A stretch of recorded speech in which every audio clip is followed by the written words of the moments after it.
Bien, un saludo muy especial para todos en esta hora, para todos los que se conectan a través del Facebook del Roy Pablo Escalante, para todos los que se están uniendo en este momento, para todos los que van a ver este video en algún momento, gozosos porque el Eterno nos da la oportunidad de compartir un día más, una vez más, en este día especial, en este día de reposo, en este día de Shabbat y nos permite recibir de su bendita palabra, ¿no? De su bendita instrucción. Le pedimos al Eterno que sea Él guiándonos, que sea Él obrando. Es el anhelo de mi corazón que a través de este tiempo que vamos a compartir y en el cual vamos a meditar un poco en la escritura, pues sea Él obrando, sea su bendito Ruach moviéndose con libertad, llegando a cada uno de sus hogares, a cada una de sus vidas, a cada una de sus familias, pero sobre todo a cada una de sus almas, ¿no? Y siga trayendo esa restauración tan anhelada y que tanto necesitamos los hijos del Eterno, esa restauración plena en la cual trabajamos todos los días, ¿no? Vamos a hablar el día de hoy y vamos a estar analizando y meditando un poco en la escritura y en Levítico 14. Levítico 14, instrucciones específicas sobre la purificación de un leproso, de una persona que tenía lepra. Vamos a ver cómo era tratada la lepra en el primer siglo, cuando hablamos de el sacerdocio levítico. Vamos a ver cómo se trataba en las personas, las instrucciones que el Eterno nos dejó o les dejó en ese mismo instante. Vamos a ver cómo dejó también instrucciones para tratar la casa, ¿no? El hogar literal donde vivían aquellas personas, porque también aparecían señales de lepra en los hogares, en las casas. Así es que vamos a aprender muchísimo. Quiero que me acompañen en la escritura. Quiero que vayamos a Levítico 14 y vamos a leer del verso 1 al verso 7. Levítico 14, del verso 1 al verso 7. Y dice la escritura, y habló Yahweh a Moshe diciendo, esta será la ley para el leproso cuando se limpiare. Será traído al sacerdote y éste saldrá fuera del campamento y lo examinará. Y si ve que está sana la plaga de la lepra del leproso, el sacerdote mandará luego que se tome para el que se purifica 2 avecillas vivas, limpias y madera de cedro, grana e hisopo. Verso 5. Y mandará al sacerdote matar una avecilla en un vaso de barro sobre aguas corrientes. Después tomará la avecilla viva, el cedro, la grana y el hisopo, y los mojará con la avecilla viva en la sangre de la avecilla muerta sobre las aguas corrientes. Y rociará 7 veces sobre el que se purifica de lepra, y le declarará limpio, y soltará la avecilla viva en el campo. Entonces, si nosotros vemos con atención en el capítulo anterior, vamos a encontrar cómo se identifica la lepra, ¿no? Llamada Zara en el hebreo. Muchos la traducen como aflicción. Y era esa aflicción que venía el pueblo de Israel como consecuencia del pecado, ¿no? Y quiero que, tocando este punto, hablando un poco de esto, quiero que demos un vistazo a algunos casos de lepra en el Tanaj para que identifiquemos las causas de la misma, ¿no? Entonces, el primer caso y el más conocido, que sé que todos lo están pensando ahora, ¿no? Miriam, María, la hermana de Moshe, ¿no? Y entonces encontramos que la causa de la lepra, ¿cuál fue? La murmuración. Y empezamos a identificar puntos y quiero que ustedes, si tienen la oportunidad y si están tomando nota, pues empiecen a apuntar este tipo de causas, ¿no? Porque vamos a ver más adelante que van a ser muy valiosas. La murmuración, ¿no? Fue una de las causas de la lepra de Miriam, la autosuficiencia, eh, el no reconocer la cobertura que el Eterno había puesto sobre ellos y por ahí derecho pasamos a la rebelión. Cuando una persona no reconoce la cabeza, la cobertura que el Eterno pone sobre cada uno de nosotros o en el caso específico de Miriam, pues pasamos a ser rebeldes y eso pasó a ser rebelión, ¿no? Ahora, las consecuencias de la misma, ¿cuáles fueron? afectaron no solo a Miriam, sino que en este caso específico afectaron un pueblo completo. Y eso es algo de lo que debemos ver y ser conscientes. La lepra no afecta a una sola persona, sino que puede afectar familias enteras, puede afectar el pueblo, como en este caso entero. ¿Por qué?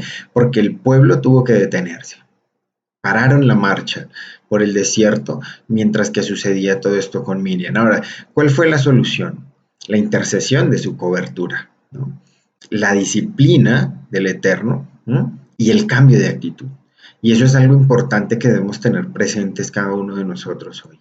La actitud es valiosísima cuando hablamos de cosas con el Eterno. Tu actitud de cómo recibes una bendición o tu actitud de cómo recibes una exhortación o tu actitud de cómo recibes la formación que el Eterno tiene para ti. La actitud todo lo puede cambiar, ¿no? Y entonces ahí encontramos la solución de Miriam. Analicemos otro caso, Jesse. ¿Cuántos conocen a Jesse? ¿No? Por allá en Segunda de Reyes, por allá este personaje que era como la mano derecha o el discípulo, si lo quieren llamar así, de Eliseo. ¿Qué hizo Jesse? Pues Jesse nos enseña en la escritura que el principio de todos los males es el amor al dinero, ¿no? Y entonces, por este lado, Jesse pecó, cometió el error, cayó. Y esa fue uno de los eh, de las de los motivos por los cuales Jesse se vio con lepra, el amor al dinero, ¿no? Entonces, amor al dinero.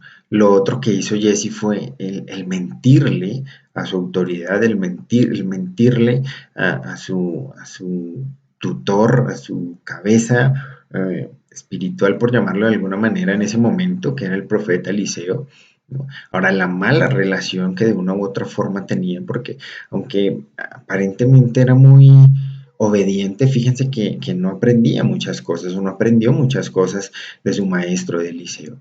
Y entonces, ¿qué fue lo que hizo? Y en ese mismo instante, y eso nos enseña algo, y es que podemos pasar muchos años eh, obedeciendo, podemos pasar muchos años creyendo hacer las cosas bien, pero cuando no hemos sido libres de todo lo que traemos en el alma y en el corazón, se va a llegar un momento. Algún día un siervo lo enseñaba y decía que el ocultar un pecado, cuando tú ocultas un pecado, cuando no lo sueltas, cuando no lo dejas, no es más que tener un gigante ahí encerrado, pero que en algún momento va a salir y va a ser más fuerte y más grande que todo. Y fue lo que le pasó a Jesse. Tal vez el amor al dinero, la ambición, la codicia que tenía en ese momento, ¿a qué lo llevó? Lo llevó primero a mentir, ¿no? Y a mentirle a su maestro, a su tutor, a su cobertura, lo llevó a no querer confesar el pecado que tenía, ¿no? Y miren las consecuencias tan graves, porque la lepra de Naamán, y vamos a analizar este caso más adelante, la lepra de Naamán cayó sobre él, pero no solo sobre él, sino sobre toda su descendencia. ¿Mm? Un hombre que, si nos detenemos a pensar, tenía un propósito grandísimo.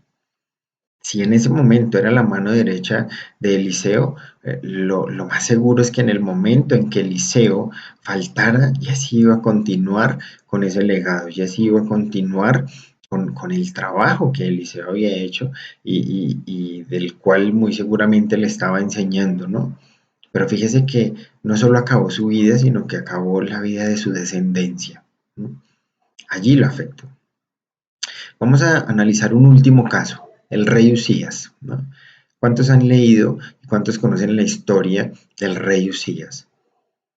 El creer que porque era rey tenía derecho a hacer cosas que solo a los sacerdotes le incumbían, ¿no? Y entonces, ¿qué vemos en el rey Usías? Soberbia. Ah, bueno, Jesse, otro punto para que lo escriban ustedes en sus cuadernos. El amor al dinero, la codicia, la mentira, ¿no? ¿No? El no confesar el pecado. Ahora vemos con el rey Usías que nos encontramos soberbia, nos encontramos rebelión también, nos encontramos ira, nos encontramos el usurpar la autoridad, el tomarse atribuciones que no se deben, el pasar por encima de la autoridad, en este caso de los sacerdotes, ¿no? Ahora, ¿cuál era la solución? El arrepentimiento, esta Teshuvá. ¿Cuál fue o cuáles fueron las consecuencias en este caso específico del rey Usías? Y son consecuencias que quiero que también las escriban porque son importantes, ¿no? ¿Qué fue lo primero que se hizo? ¿Qué era lo primero que se hacía con un leproso? Era apartado de la ciudad. Y cuando hablamos de ser apartados, cuando hablamos de que se aparta el personaje o este personaje que tenía la lepra era apartado de la ciudad, ese hombre estaba perdiendo en cierta forma la comunión con su familia, la comunión con sus hijos, la comunión con sus amigos. ¿No? Ahora piénselo usted, si para este tiempo se llegara a ejercer la lepra, pues hombre, ¿qué iba a pasar? Que vamos a perder la comunión también con el Eterno, ¿no? ¿Qué otra cosa pasó con Usías? Fue separado de la casa del Eterno. Y por ahí derecho perdió todos los privilegios que tenía. Y no me refiero solo a los privilegios materiales, literales, sino que también perdió los privilegios de adorar al Eterno, ¿no? Estar en la presencia del Eterno. ¿No? No pudo, por otro lado, no pudo seguir reinando, ¿cierto?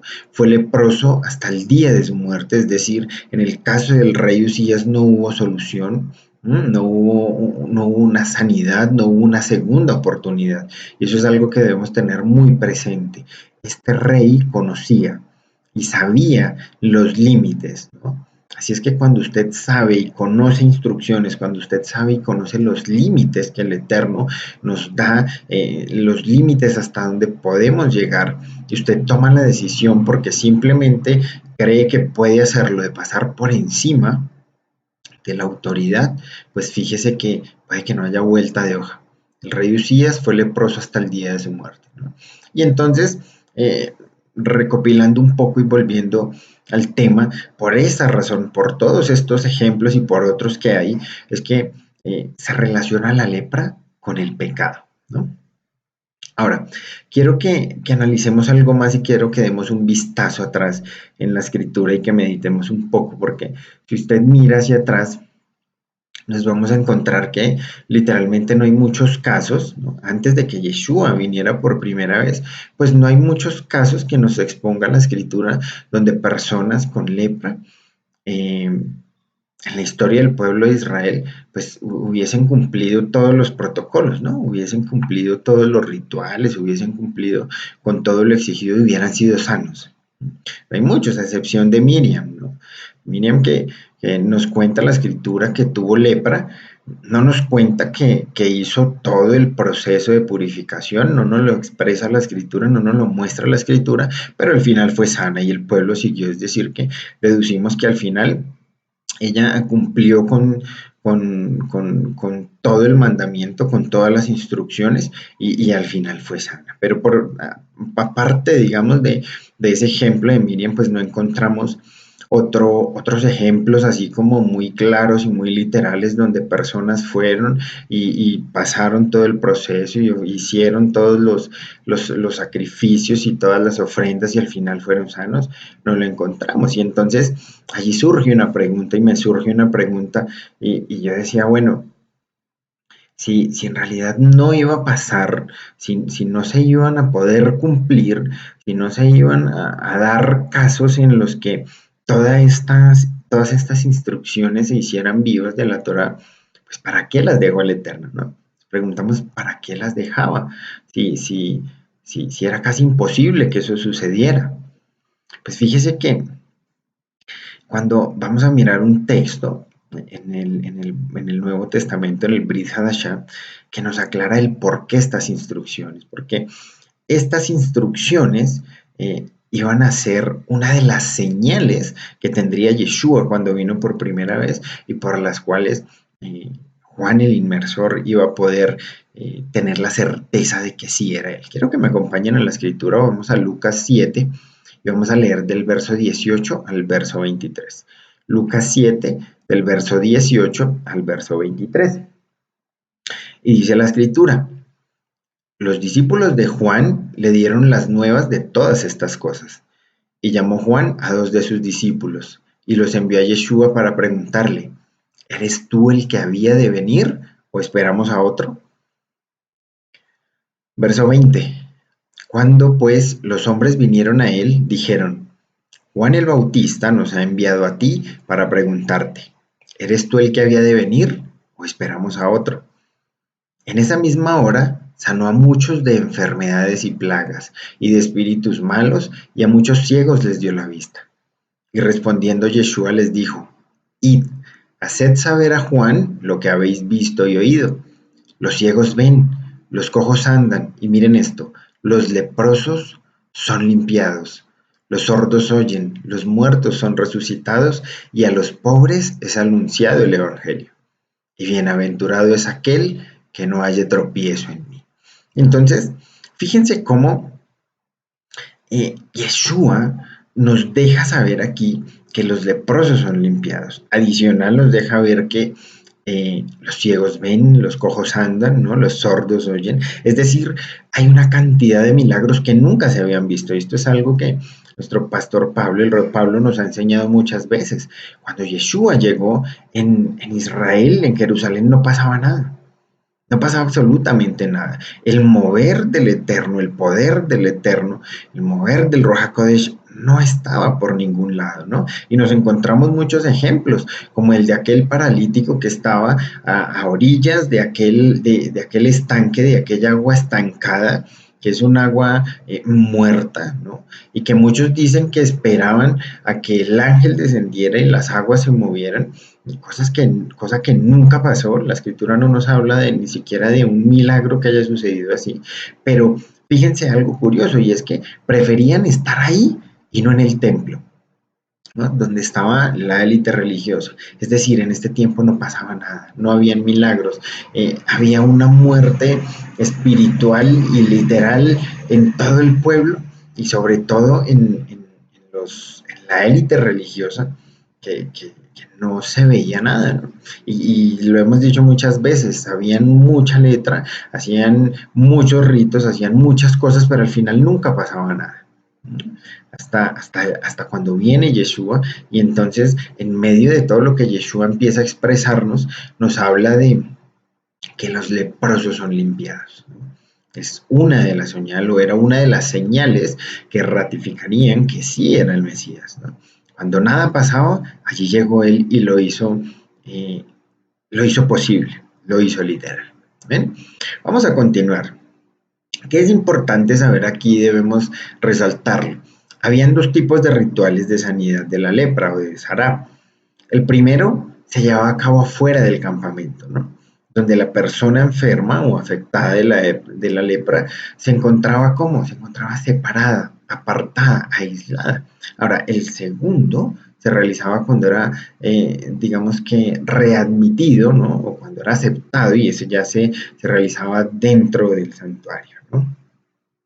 Sigamos leyendo. Levítico 14 del 3 al 7 nos dice, y éste saldrá fuera del campamento y lo examinará. Y si ve que está sana la plaga de la lepra del leproso, el sacerdote mandará luego que se tomen para el que se purifique, 2 avecillas vivas limpias y de madera de cedro, grana e hisopo. Y mandará al sacerdote matar una avecilla en un vaso de barro, perdón, sobre aguas corrientes. Ahora, cuando nos habla de aguas corrientes, nos está hablando de aguas vivas, ¿no? No podían ser aguas estancadas. Tenían que ser aguas que corrieran, aguas vivas. Verso 6. Después tomará la avecilla viva del cedro, la grana y el hisopo, y los mojará con la avecilla viva en la sangre de la avecilla muerta sobre las aguas corrientes. Verso 7. Y rociará 7 veces sobre el que se purifica de la lepra, y le declarará limpio, y soltará la avecilla viva en el campo. Ahora, cuando revisamos, algunos estudiosos asocian el cedro, vamos a mirar un poco de lo que nos piden acá, de las cosas que exigían en este momento. Y entonces les decía que algunos asocian el cedro con la soberbia, ¿no? Con un árbol alto, frondoso, erguido, lo relacionan con la soberbia. Y el hisopo lo relacionan con la humildad, ¿no? Y entonces, así como la soberbia es una de las razones por las que vino esta plaga sobre el hombre, pues ahora tendría que ser purificado por medio de dos elementos que hablaren de la soberbia y de la humildad. Por otro lado, nos vamos a encontrar con que algunos señalan simbólicamente que las aves representan al hombre, ¿no? Y entonces, donde una de estas moriría y la otra será soltada, es decir, se irá viva, ¿no? Y entonces, digamos que representa dos cosas. En primer lugar, representa aquella persona que tenía lepra, ¿no? Y que estaba como muerto, sin esperanza, ¿no? Sin poder, es decir, cuando vamos al contexto y cuando nosotros analizamos un poco y nos ponemos en los pies de aquella persona, pues nos vamos a dar cuenta que estaba prácticamente muerta en vida. No tenía esperanza de nada, ¿no? Eran apartados, eran aislados, los sacaban del campamento, los sacaban del pueblo, no podían tener relación con nadie, no podían tener contacto con nadie, eran expulsados prácticamente del campamento de Israel. Ahora, si tomaban la decisión de salir, pues corrían el riesgo de que fueran apedreados, ¿no? Era poner en riesgo todo un pueblo. Y entonces es como aquel tipo de personas que en algún momento están condenadas a muerte, pero no saben cuándo van a morir. Están encerradas en una cárcel, en una prisión, condenadas a muerte, pero pueden pasar años y su día de ejecución no llega. Así estaban ellos, condenados a muerte, aunque siguieran viviendo, ¿no? Entonces, eh, esa era la situación en la que ellos estaban. ¿No? Y entonces así lo identifica esa ave que tenía que morir, ¿no? Simbolizaba la muerte de una u otra forma de, de la lepra, ¿no? Y el ave viva que era soltada, pues representaba a ese hombre que ahora era liberado de esa plaga mortal que lo ataba. Ese hombre en ese momento y cuando, si se hubiese logrado, cuando se lograba, pues pasaba de muerte a vida, ¿no? Era un hombre que estaba condenado a morir, solo apartado, aislado, sin tener relación o digamos, sin poder compartir con nadie, estaba muerto en vida prácticamente y condenado a la muerte literal, como lo veíamos en el caso del rey Usías, que hasta el día que murió tuvo lepra, ¿no? Y pasar a ser sano, a ser restaurado, pues nos muestra ese cambio o ese paso de muerte a vida. Y eso era lo que representaba esa otra ave que salía viva y que la echaban a volar, ¿no? Ahora, eh, a modo de comentario, hay midrash, hay comentarios de estudiosos y de muchos rabinos que dicen que pues aquellas aves no podían ser aves que vendieran en el mercado para el sacrificio, como las que compraron en aquel día en el que fueron a presentar a nuestro amado Yeshua, sino que se dice que tenían que ser aves silvestres, porque la idea de aquella ave, así como con aquel macho cabrío con Azazel, la idea es que el macho cabrío fuera al desierto y jamás regresara, y el ave también. Se suponía que, o el simbolismo que hacen es que aquella ave llevaría el pecado, llevaría la lepra, ¿no? Por otro lado, las dos aves también representan y nos hablan mucho de nuestro amado Mesías, de nuestro amado Yeshua, y específicamente de su muerte y su resurrección. El ave muere, anuncia la muerte de Yeshua, tiene mucho que ver con el proceso que él iba a tener que pasar cuando viniera, ¿no? Y la que era soltada, el ave que era soltada, pues nos hablaba mucho de su resurrección, ¿no? De todo el proceso de purificación de la lepra está relacionado con Yeshua. Entonces, quiero que lo analicemos un poco, ¿no? Nos dice que fuera del campamento, ¿cierto? Yeshua murió fuera del campamento, fuera del pueblo, fuera en un lugar apartado, digamos, y no dentro de la ciudad, ¿no? Y entonces se dice que moría un leproso. Y entonces, no sé si ustedes recuerdan aquel texto que dice que por sus llagas fuimos sanados, ¿no? Su llaga por la mía. Él se hizo pecador por nosotros, Él se hizo leproso por nosotros, ¿no? Y entonces allí fue donde murió nuestro amado Yeshua. Y entonces, eh, ese es lo que se relaciona con aquella ave muerta también, ¿no?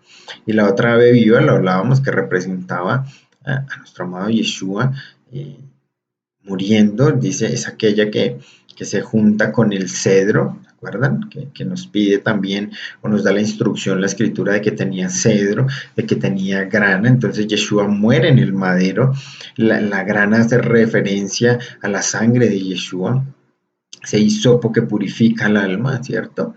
Y que se sumerge en la sangre de la primera ave que hablábamos que era Yeshua, sobre aguas corrientes, y esas aguas corrientes también nos representan la Torá, las fuentes, esas fuentes de agua viva. Recuerdan que les decía que no podían ser aguas estancadas, que tenían que ser aguas que corrieran, que fueran vivas. Pues la escritura, la Torá, nos habla de eso, del regreso a esas aguas, del regreso a la obediencia, a la fuente de aguas vivas que es nuestro amado Yeshua, ¿no? Y entonces nos decía también el texto que había que rociarlo 7 veces, ¿cierto? Al que ya estaba limpio, al que ya se iba a declarar limpio. Pues ya todos sabemos que el número 7 representa la perfección, ¿cierto? Y entonces ese rociado 7 veces, luego de eso lo declaraban limpio, lo declaraban salvo, ¿cierto? Y entonces era un paso más donde nos decía básicamente que ya era digno de volver a la congregación, que era digno de volver a la casa de Israel, al pueblo. Y la resurrección también la relacionan mucho con el regreso a nuestro Padre, al Abba, esa entrada que tenemos a Él nuevamente. Quiero que sigamos leyendo, vamos a seguir leyendo Levítico 14, y ahora vamos a leer del 8 al 10. Y dice la escritura, y el que se purifica lavará sus vestidos y raerá todo su pelo, y se lavará con agua y será limpio, y después entrará en el campamento y morará fuera de su tienda 7 días. Verso 9.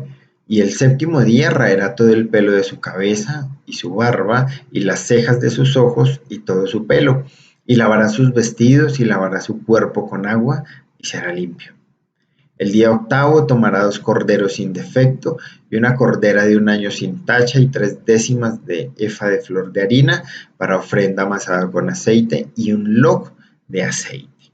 Entonces, fíjense que una vez hecho el ritual de las aves, el afectado por la lepra, el enfermo, que ahora ya no estaba afectado, ya no estaba enfermo, sino que ahora ya era limpio, ¿qué era lo que debía hacer? Debía lavar sus ropas, ¿cierto? Debía afeitar todo su pelo, tanto de la cabeza como de la barba, ¿cierto? Y se lavaría y sería limpio.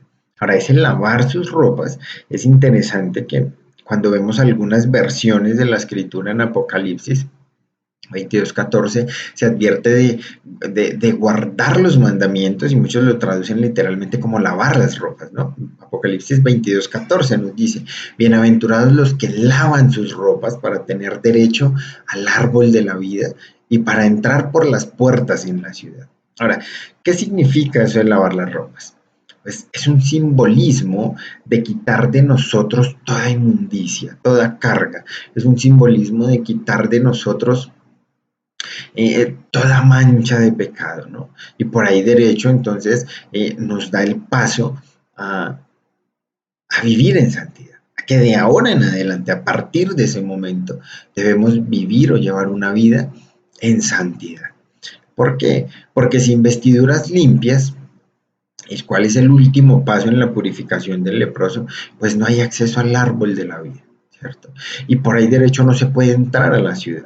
Ahora, recuerden que nosotros no esperamos entrar a la Jerusalén literal, a Israel, al Israel literal ahora, ¿no?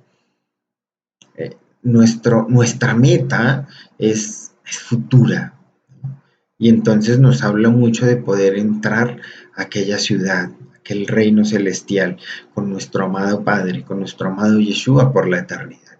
Pero sin vestiduras limpias no podremos hacerlo, ¿no? Y es un trabajo que tenemos que hacer a diario, no solo nosotros, sino en nuestra casa, en nuestra familia, con nuestras esposas. También lo dice un texto, ¿no? Presentar nuestra esposa sin mancha y sin arruga. Vestiduras limpias, ¿no? Ahora, ¿qué hacía el leproso después del ritual y de haber sido lavado y afeitado? Se dice que entraba de nuevo al campamento, ¿no? Y entonces Hoy, ¿qué tenemos que hacer? Hoy debemos ser limpios por la sangre del Cordero, de nuestro amado Yeshua, y lavados en esas aguas limpias. ¿Ustedes recuerdan quién fue el que dijo que correrían ríos de agua viva si le aceptábamos? Pues nuestro amado Yeshua. Ahora, eh, ¿cómo se logra y cómo podemos hacerlo? Poniendo las instrucciones del Eterno en nuestro corazón, ¿no? Es uno de los requisitos que se deben cumplir para ser parte del pueblo de Israel. Conocer la escritura del Eterno. Y esto es algo interesante, ¿no? Y Pablo nos deja saber mucho sobre esto cuando en aquel texto nos dice: ustedes antes no eran pueblo, no tenían Dios, no eran nada, estaban apartados de todo, ustedes no tenían esperanza de nada, habían sido desechados, ¿no? Pero nos dice Pablo y nos deja claro que hay algo más allá, y es que no basta solo con aceptar a Yeshua, y lo decía en algún momento, como nuestro Salvador y como nuestro Redentor, sino que hay algo interesante que dice Pablo, y es que nosotros estábamos apartados de los pactos con nuestro Creador. Eso lo dice Pablo en la escritura, nos lo enseña. Ahora, ¿dónde se encuentran esos pactos? En la Torá. Es decir, que si tú quieres entrar nuevamente a esos pactos y a esas promesas, a esas bendiciones que el Eterno tiene para ti, debes conocer la palabra y las instrucciones del Eterno. Y también nos dice la escritura que ya no estarían en tablas de piedra, sino que deberían estar en nuestro corazón, en las tablas de nuestro corazón. Ahora, cuando eso pasa, cuando eso sucede, cuando aceptas a Yeshua como tu Salvador, pero adicional a eso, conoces la Torah, conoces la Escritura, la grabas en tu corazón y la vives, haces parte, entras a ser parte del pueblo de Israel. Y eso es una bendición grandísima. Es una bendición que no todos lo han entendido, que no todos la aceptan hoy en día, que para muchos todavía es ajena o que simplemente quieren dejarla de lado. Pero tú y yo, que ya conocemos, que ya entendemos, pues tenemos la bendición de ser parte de su pueblo. Ahora hay que trabajar cada día y debemos seguir trabajando hasta el último día de nuestra vida para lograr llegar a esa meta y cruzarla. ¿Ven? Vamos a continuar leyendo Levítico 14 y vamos a leer del 14 al 17. Y dice la escritura: y el sacerdote tomará de la sangre de la víctima por la culpa y la pondrá el sacerdote sobre el lóbulo de la oreja derecha del que se purifica, sobre el pulgar de su mano derecha y sobre el pulgar de su pie derecho. Fíjense cómo da instrucciones claras, 3 puntos importantes. Verso 15. Asimismo el sacerdote tomará el log de aceite y lo echará sobre la palma de su mano izquierda y mojará su dedo derecho en el aceite que tiene en su mano izquierda y esparcirá el aceite con su dedo 7 veces delante de Yahweh. Y de lo que quedare del aceite que tiene en su mano, pondrá el sacerdote sobre el lóbulo de la oreja derecha del que se purifica, sobre el pulgar de su mano derecha y sobre el pulgar de su pie derecho, encima de la sangre del sacrificio por la culpa. Y entonces quiero que noten algo interesante que encontramos aquí. Primero fue sangre y luego fue aceite, ¿verdad? Ahora, ¿dónde lo pusieron? Lo pusieron en el lóbulo de la oreja, representando todo lo que, o haciendo simbolismo a todo lo que tú y yo escuchamos, ¿no? Lo pusieron en el pulgar de la mano derecha, haciendo énfasis en lo que tú tocas, en lo literal, en lo que tú haces con tus manos, en el trabajo que ejerces con tus manos, en a dónde llevas tus manos, en cómo utilizas tus manos, y en el pulgar del pie derecho, representando mucho tu caminar a diario, tus pasos, a dónde vas, cómo, hacia dónde te diriges, hasta dónde estás siendo capaz de llegar, ¿no? Ahora, la sangre, ¿qué representa la sangre o qué fue la sangre de una u otra forma? Pues la sangre fue el costo del pecado, ¿no? Ese precio que se pagó para que luego de ello hubiera vida y vida eterna. Eso nos representa la sangre. ¿Y el aceite qué representa? Representa unción. ¿Mm? Sigamos leyendo, Levítico 14 del 18 al 23 dice, y lo que quedare del aceite que tiene en su mano, lo pondrá sobre la cabeza del que se purifica, y hará el sacerdote expiación por él delante de Yahweh. Ofrecerá luego el sacerdote el sacrificio por el pecado y hará expiación por el que se ha de purificar de su inmundicia, y después degollará el holocausto. Y hará subir el sacerdote el holocausto y la ofrenda sobre el altar. Así hará el sacerdote expiación por él y será limpio. Mas si fuere pobre y no tuviere para tanto, entonces tomará un cordero para ser ofrecido como ofrenda mecida por la culpa, para reconciliarse, y una décima de efa de flor de harina amasada con aceite para ofrenda, y un log de aceite. Y 2 tórtolas o 2 palominos, según pueda, uno será para expiación por el pecado y el otro para el holocausto. Al octavo día de su purificación, traerá estas cosas al sacerdote a la puerta del tabernáculo de la reunión delante de Yahweh. Y entonces, fíjese cómo el aceite sobre la cabeza también representa esa santificación. ¿Ustedes se acuerdan quién fue un personaje que vino y de una u otra forma fue ungido por el profeta? Vamos a Primera de Samuel 16 y vamos a leer el verso 13. Primera de Samuel 16, verso 13. Y dice la escritura, y Samuel tomó el cuerno del aceite y lo ungió en medio de sus hermanos, y desde aquel día en adelante el espíritu de Yahweh vino sobre David, se levantó luego Samuel y se volvió a Ramá. Fíjense cómo eh, la importancia que tiene cuando se entiende todo este tema del aceite, ¿no? Dice que en ese momento Samuel, el siervo del Eterno, vino y ungió a David. Y a partir de ese día, a partir de que fue ungido con ese aceite, dice que el Espíritu de Yahweh vino sobre David, ¿no? Ahora, el aceite significa también la unción como a reyes y sacerdotes. Y quiero que recordemos lo que dice Éxodo 19, 5 y 6. Vamos a la escritura de Éxodo 19, versos 5 y 6. Y dice la escritura, ahora pues, si diereis oído a mi voz, guardareis mi pacto, vosotros seréis mi especial tesoro, sobre todos los pueblos, porque mía es toda la tierra, y vosotros me seréis un reino de sacerdotes y gente santa. Estas son las palabras que dirás a los hijos de Israel. Tú haces parte de ese pueblo, ¿no? Tú haces parte de ese pueblo el que el Eterno lo llamó especial tesoro, reino de sacerdotes, ¿no? Entonces, fíjense cómo en este momento primero el precio pagado por sangre, pero luego el aceite para derramar unción sobre cada uno de nosotros, para derramar unción y santidad sobre cada uno de esos puntos difíciles en el ser humano, en las personas, en el hombre, que lo llevan a pecar, sus manos, sus oídos, sus pies y en general su cuerpo.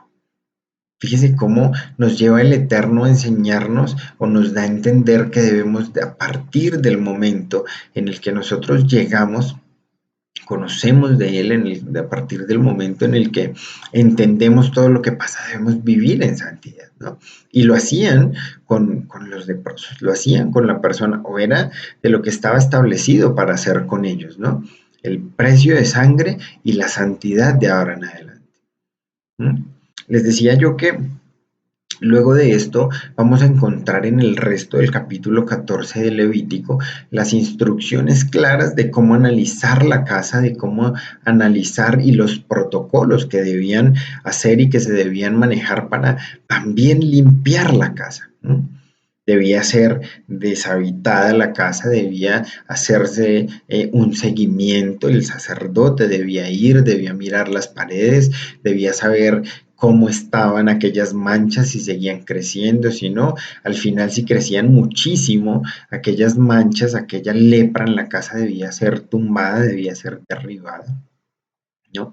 Un montón de protocolos que hemos visto exigidos en el tiempo del sacerdocio levítico en el primer siglo. Pero me gustaría que ahora hiciéramos un alto en este momento. Podemos quedarnos analizando mucha simbología y muchas cosas de las que pasan. Pero quisiera que meditáramos un poco para entender la grandeza de la bendición que tú y yo obtuvimos a través de la muerte y la resurrección de Yeshua. Ya lo hablamos antes y lo relacionan muchísimo, las aves, el ave muerta, la sangre, el ave que sueltan, que es echada libre, la resurrección. ¿Mm? Eso ya lo analizamos. Ahora creo que debemos preguntarnos, ¿seguirá el pueblo del Eterno teniendo lepra? ¿Usted qué opina? ¿Será que dentro del pueblo del Eterno todavía hay lepra? ¿Será que dentro de su congregación, será que dentro de la comunidad donde usted asiste, donde usted se congrega, todavía hay hermanos que tienen lepra? ¿Qué tan grave es esto? ¿Qué tan grave es? Porque en aquel tiempo aquel que tenía lepra tenía la esperanza, ¿no? Tenía la esperanza de ir y de ser examinado y de ser apartado unos días y de ofrecer una cantidad de cosas y estaba el templo y habían muchas cosas, pero ya no tenemos templo, ya no tenemos sacerdocio levítico, ya no tenemos la oportunidad de sacrificar aves, ya no tenemos la oportunidad de nada de eso. ¿Será que hay lepra? ¿Ustedes se acuerdan de las eh, características o de los puntos que yo les pedí que analizaran y que apuntaran cuando leímos al principio? La murmuración, la autosuficiencia, el no reconocer la cobertura, que eso nos lleva a rebelión, ¿lo recuerdan? La codicia, el amor al dinero, la mentira, en el caso de Jesse lo hablábamos, la soberbia, el querer usurpar la autoridad de la cabeza o de las cabezas que el Eterno ponga en este caso, ¿no? La ira, ¿se acuerdan de todos esos puntos? Ahora yo les pregunto, si si usted se toma el tiempo de meditarlo ahora, ¿usted cree que dentro de la comunidad todavía hay lepra? ¿Todavía hay hermanos que a pesar de que lleven 2, 3, 20, 50 años pueden tener lepra? ¿Será que lo había pensado usted en algún momento? Ahora, el problema no es ese. El problema es, ¿qué es lo que se debe hacer? ¿Debemos apartarlos? ¿Debemos sacarlos? ¿Qué es lo que debemos hacer si hay alguien y si logramos identificar a alguien que tenga lepra? ¿No? Porque fíjese que tal vez ya no hay llagas en el cuerpo, ya no es tan evidente la lepra, ya no es tan evidente, ya no hay llagas en el cuerpo, ya la piel no se pone blanca, ¿no? Pero ¿qué hay de todas esas cosas que mencionamos? Ira, rebelión, ¿no? ¿Qué hay del querer pasar por encima del otro? ¿Qué hay de la murmuración? ¿Qué hay con eso? Y entonces, ¿a dónde vemos la lepra? Escuchaba hoy una enseñanza interesante y es que hay muchos que pueden engañar al ser humano, que pueden engañar a los de afuera y tal vez a algunos de su alrededor. Pero había algo que decía un siervo y es muy cierto, a los siervos del Eterno no se les puede engañar, porque hay algo que se llama discernimiento, ¿no? Porque hay algo que sucede cuando el Ruach HaKodesh habita en nosotros, cuando que habitan los siervos del Eterno y es el discernimiento. Y entonces el asunto es ese, ¿qué hacer? ¿Qué hacer si ya no hay templo, lo que les decía, si ya no se pueden ofrecer 1000 sacrificios? ¿Qué hacer? Pues quiero que sigamos en la escritura y analicemos un caso específico o un par de casos específicos que nos van a dar el paso para entender qué es lo que debemos hacer en este tiempo en el que sí hay lepra, en el que sí hay lepra dentro de su congregación, donde usted asiste o en la comunidad, sí hay, sí puede haber lepra. ¿No? Ahora, el punto es identificarlo no solo para apartarlos, no solo para desocupar la comunidad, para dejarlo fuera, ¿no? Sino para hallar la solución. Quiero que me acompañen a Segunda de Reyes 5 y vamos a leer del verso 9 al 19. Segunda de Reyes 5, del verso 9 al 19. Y dice la escritura, y vino Naamán con sus caballos y con su carro. Y quiero que le presten mucha atención a esta historia que nos cuenta la escritura porque es bien interesante y de la cual vamos a aprender muchísimo. Dice, y vino Naamán con sus caballos y con su carro y se paró a las puertas de la casa de Eliseo.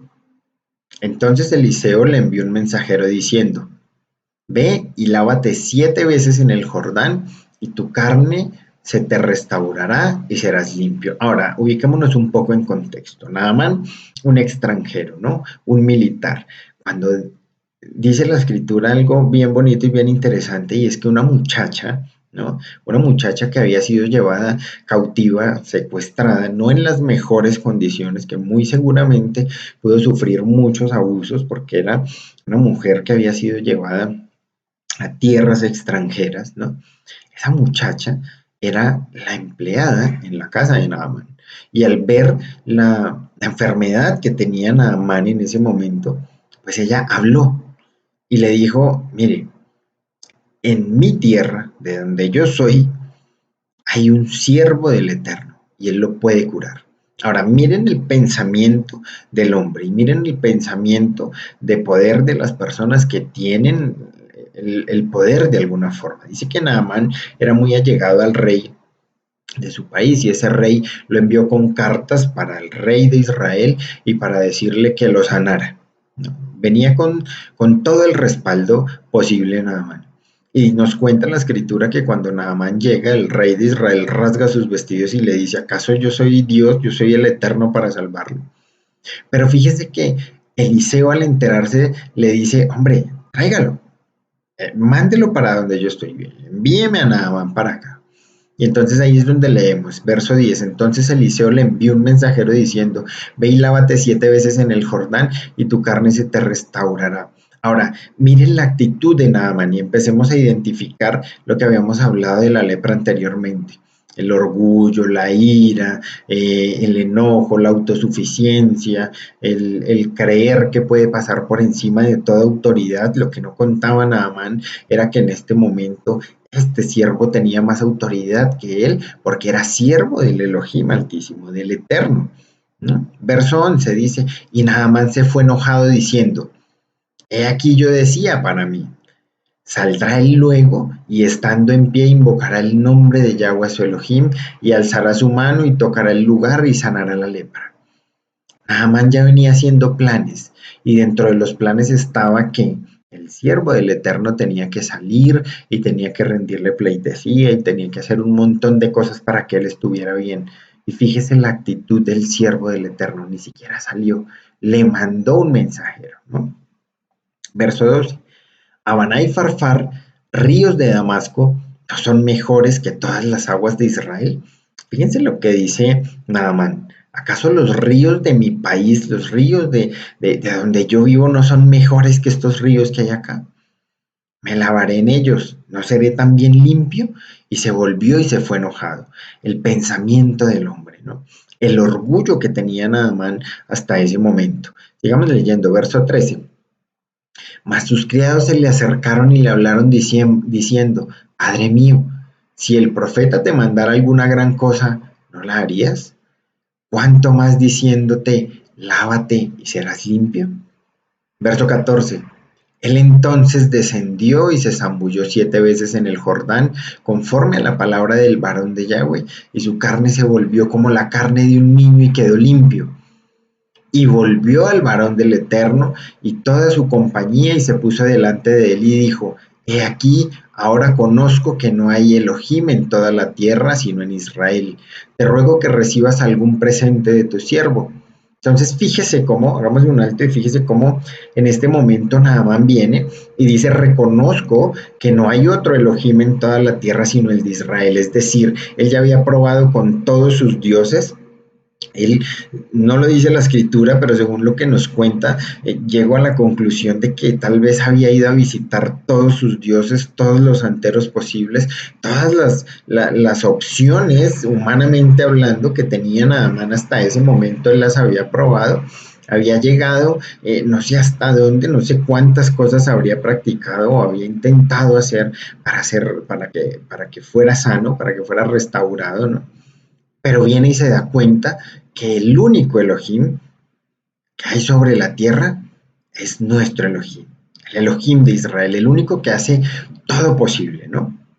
Y entonces dice que le ofreció un presente al siervo del Eterno. Mas él le dijo, ahora no traía cualquier cosa, ¿no? Mas él le dijo, vive Yahweh en cuya presencia estoy, que no lo aceptaré.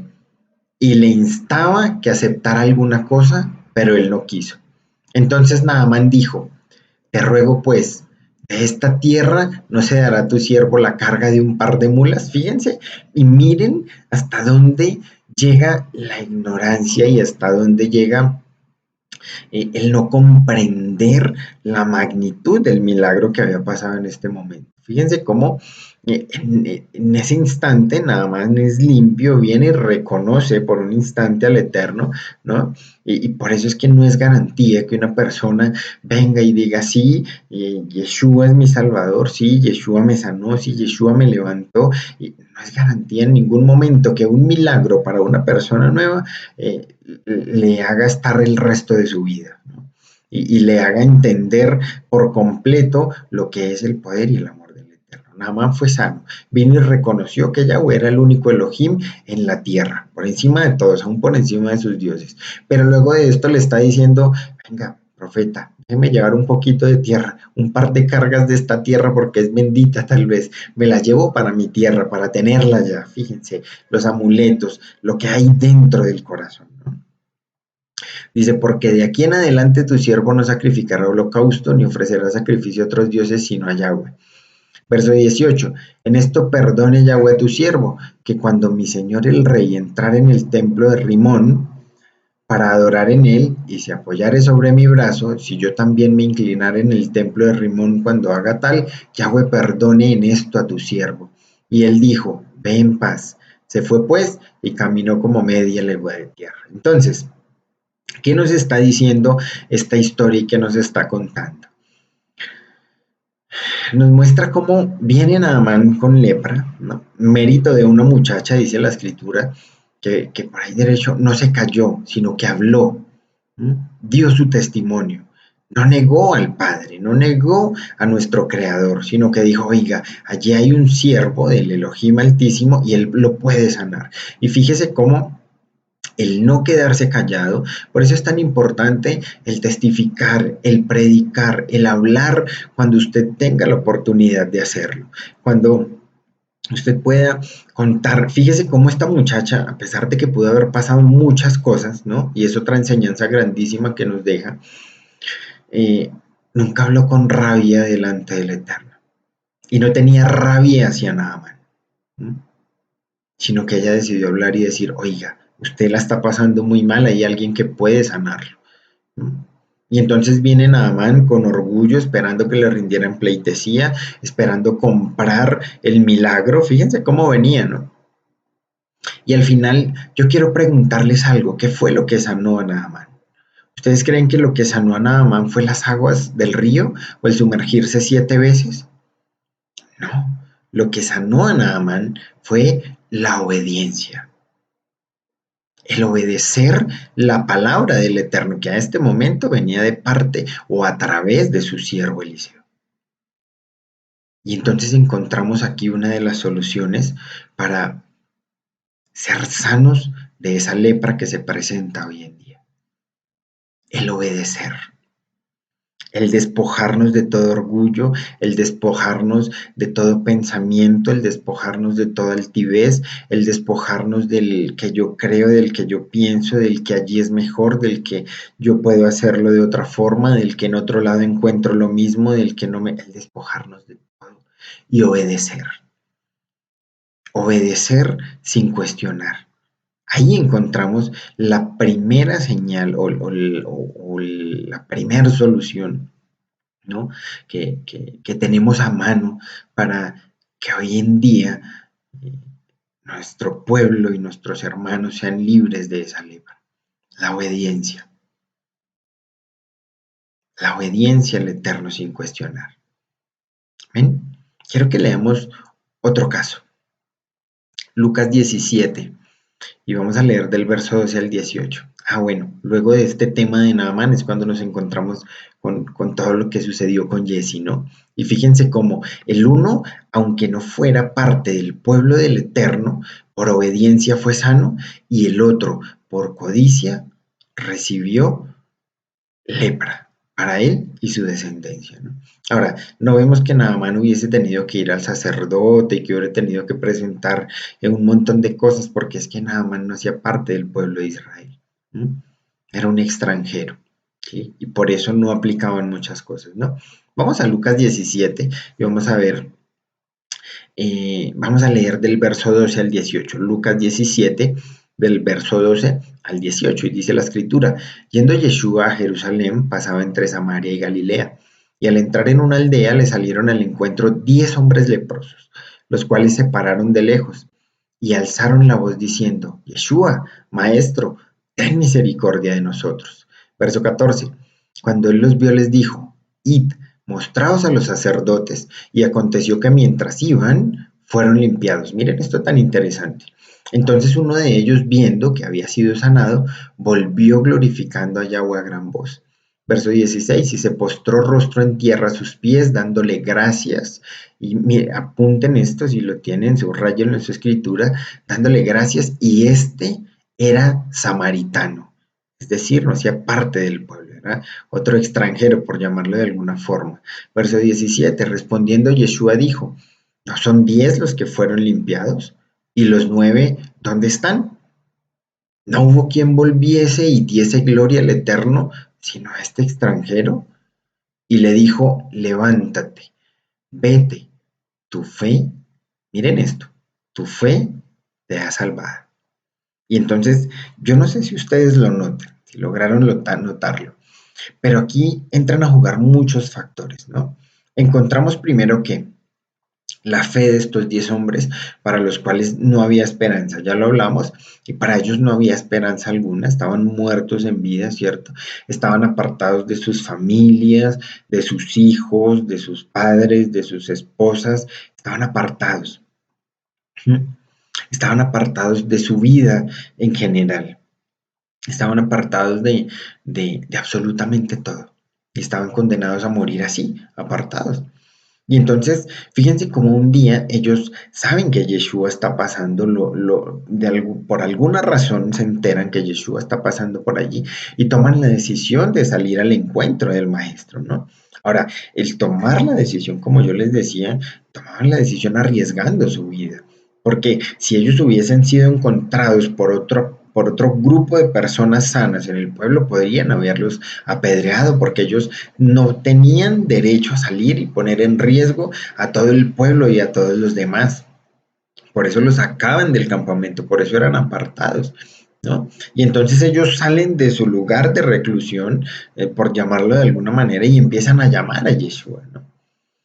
Pero hay algo interesante, y es que quiero que nos fijemos mucho en la instrucción que les da Yeshua. Dice el verso 14: cuando él los vio, les dijo: id y mostraos a los sacerdotes. Y aconteció que mientras iban fueron limpiados. Fíjense cómo Yeshua nunca les dijo: eh, son sanos, vayan y no pequen más. Fíjense que él no dijo eso. O nunca les dijo: su fe los ha sanado. No, él jamás dijo eso. Él jamás les expresó algo así. Por el contrario, la instrucción que les dio fue: id, vayan, desplácense, caminen, ¿no? Vayan y preséntense ante los sacerdotes. Ahora, hay algo que no lo dice la escritura, pero que, si me permiten mi opinión, y es que en el primer paso de obediencia no estaban sanos. Cuando ellos dieron su primer paso no estaban sanos. ¿No? Y empezamos a resaltar aquí algo: la obediencia. Lo hablábamos con Naaman, ¿no? Pero hay algo más, y es que yo creo, y este es mi pensamiento, y es que mientras ellos iban caminando, eh, yo creo que iban caminando y se iban mirando y iban analizando, y de pronto no faltó el que dijo: pero usted todavía tiene lepra, pero yo también, pero a mí, fueron muchas cosas, es decir, eran seres humanos. Y Yeshua les dice: oiga, vayan, ¿cierto? Mostrados a los sacerdotes. Y nos dice la escritura que mientras iban, fueron limpiados. Es decir, en el proceso de la obediencia, en el proceso del caminar en el eterno, en el proceso en el que tú avanzas, mientras tú caminas, mientras tú conoces, mientras tú eres obediente cada día más, estás siendo limpio. Ellos estaban siendo limpios, ¿no? Pero fíjense que ahora hay algo aún más interesante. Sigamos leyendo, verso 15 dice, entonces uno de ellos, viendo que había sido sanado, volvió glorificando a Yahweh a gran voz y se postró rostro en tierra a sus pies, dándole gracias, y este era samaritano. Verso 17, respondiendo Yeshua dijo, ¿no son 10 los que fueron limpiados? ¿Y los 9 dónde están? No hubo quien volviese y diese gloria al Eterno sino este extranjero. Y le dijo, levántate y vete, tu fe te ha salvado. Ahora, fíjense en esa frase con la que termina este texto, este verso 19. Tu fe te ha salvado. Y quiero que noten algo hoy, y quiero que esto lo guarden y lo atesoren en su corazón. Fíjense cómo los otros 9 leprosos se fueron con su sanidad, ¿cierto? Que de hecho ya es una bendición, y una bendición grandísima, es un milagro gigante. Pero ese samaritano, el que regresó, encontró la bendición completa. Él encontró la salvación, ¿no? Algo que los otros 9 no encontraron. Fíjese que no se quedó solo con la bendición literal, no se quedó solo con la bendición física, sino que adicional a eso recibió la salvación eterna. Y es por eso que nosotros debemos resaltar lo siguiente: la obediencia trae bendición y sanidad, pero el ser agradecido con nuestro Creador y nuestro amado Yeshua nos dará salvación eterna. Y yo no sé si este sea el día, y yo quiero que usted lo medite, yo quiero que usted lo piense, pero tal vez lo que usted tenga que dejar el día de hoy es de quejarse tanto. Tal vez usted, hoy es el día en el que usted debería empezar a agradecer, hasta por lo que no entiende. Este leproso dejó en segundo lugar a su familia, que muy seguramente tenía bastante tiempo sin verla, ¿cierto? A sus amigos, a sus allegados. Fíjese que él dejó de lado el afán de lo urgente para prestarle atención a lo importante. Y yo no sé usted cómo vaya, no sé cómo esté avanzando, no sé cómo esté su vida hasta el día de hoy, pero quiero sugerirle algo. Deje lo urgente de lado y préstele atención a lo importante. Los otros tenían tal vez el afán de ir, reencontrarse con su familia, reencontrarse con sus amigos, con sus seres queridos. Tenían tal vez el afán de ir y contarle a todo el mundo, oiga, fuimos sanos, ¿sí? Hay alguien, sí, que hace milagros y tal vez fueron y dieron testimonio y muchas cosas, qué sé yo, no nos lo cuenta la escritura. Pero hay algo que el Eterno tiene para nosotros, algo más allá, algo más grande, algo eterno, algo importante, y que este samaritano lo entendió y lo ganó solo con dar gracias. Empiece a dar gracias, ¿sabe?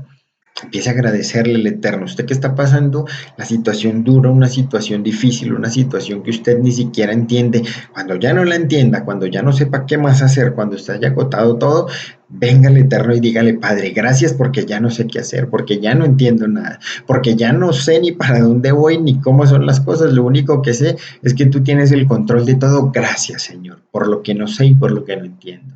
Empiece a dar gracias hoy, ¿sabe?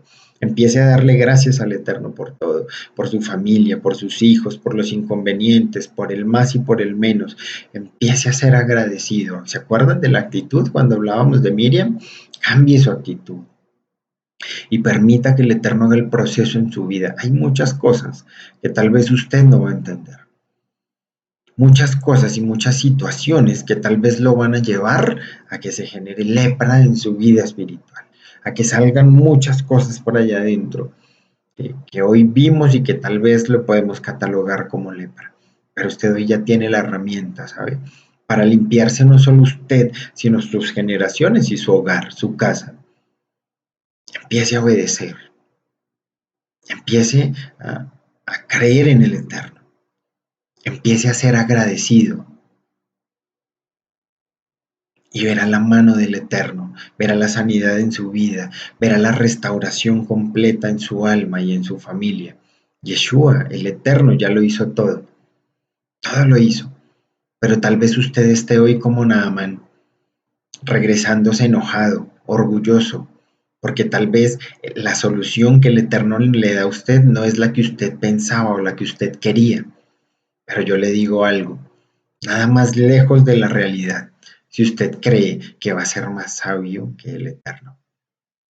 Solo Él sabe lo que usted y yo necesitamos.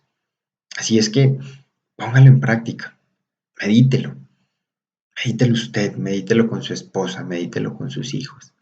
Empiece a dar gracias, empiece a obedecer. Despójese de todo lo que tiene encima, entréguele al Eterno. Despójese de todo pensamiento, de todo plan que usted haya hecho, de toda estrategia que usted se haya inventado para salir de todo ese lío en el que usted está. Suéltela, déjela hoy. Dele gracias al Eterno de todo lo que está hablando en nuestras vidas hoy. Y empecemos a poner en práctica estos consejos que nos da, estas instrucciones que nos da el Eterno. Y estoy completamente seguro que su vida va a cambiar. Estoy completamente seguro que su familia va a cambiar. Y estoy completamente seguro que así como Naamán iba a regresar a contar una historia totalmente nueva, usted también tendrá una historia completamente nueva, pero sobre todo llena de bendición para contarle no solo a sus hijos y a su familia, sino a muchas generaciones. Y el Eterno le usará para que a través de su vida usted pueda levantarse y muchos otros puedan dejar esa lepra, muchos otros puedan ser sanos de esa lepra que los acompaña y que los acongoja día a día, pero sobre todo que los tiene apartados de la comunión con el Eterno, de la comunión con el Padre y que los tiene condenados a una muerte eterna. Amén. De esta manera terminamos este tiempo de instrucción de parte del Eterno. Una vez más, gracias a todos los que nos acompañan. Gracias a nuestro Creador porque nos da la oportunidad de seguir aprendiendo, de recibir sus instrucciones con mucho amor, pero sobre todo nos da herramientas para levantarnos y para seguir adelante. No estamos exentos, ni usted, ni yo, ni nadie de los que nos escuchan el día de hoy, por mucho que lleven tiempo conocer al Eterno, no estamos exentos de algún día tal vez caer y de que algún día salga o brote algo por ahí que quiera hacernos leprosos tal vez, que quiera apartarnos de la comunión con el Eterno, que quiera llevarnos, es el trabajo del enemigo, ¿no?